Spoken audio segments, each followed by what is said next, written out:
It's all about Thabo.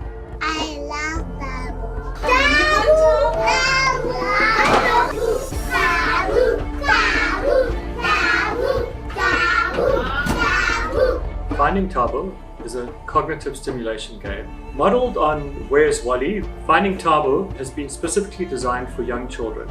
They love it because when I told them we're gonna do Thabo, they're already sitting down because they are excited.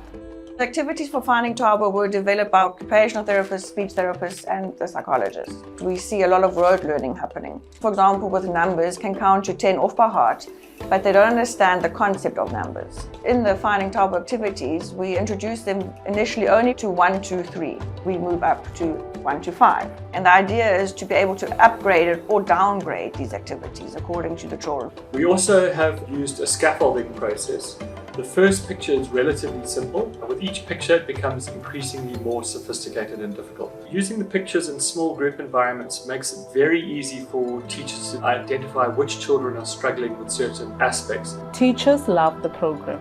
It's much easier to use compared to other programs that they've already used. So in Finding Thabo, we brought in elements of visual motor integration, getting your hands and your eyes and your brain all to work together. In the pictures, we've used hose pipes where the children track them with their finger and your eyes track as your hand moves. It's graded in this poster, so you would start with an easier something and then it gets a little bit more difficult.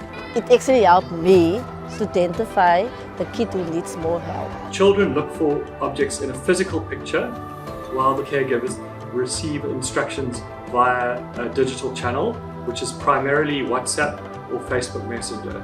For the child, it feels like the adult is the one that is teaching them as they play the game. This is very important in terms of building sound relationships between adults and children, what we generally refer to as responsive caregiving.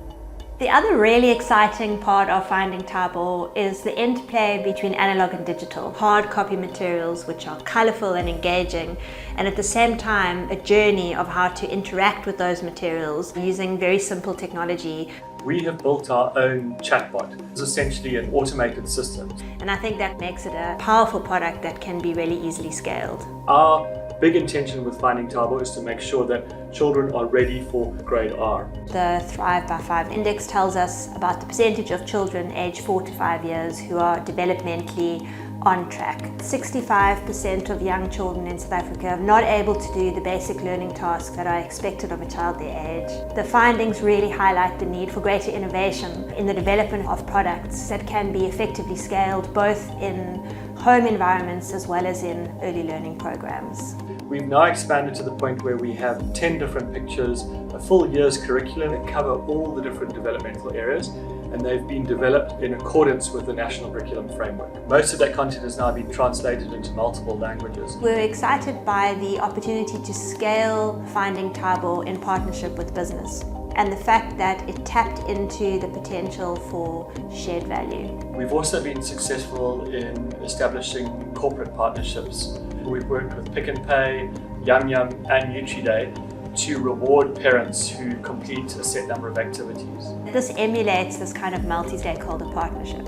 Finding Thabo provides opportunities for businesses to be able to do good while also benefiting from the shared value opportunities. Our idea is to go from our initial 100 centres that are currently using Finding Thabo to around 10,000 centres in the next few years. We're now looking for additional strategic investors to help us scale the project.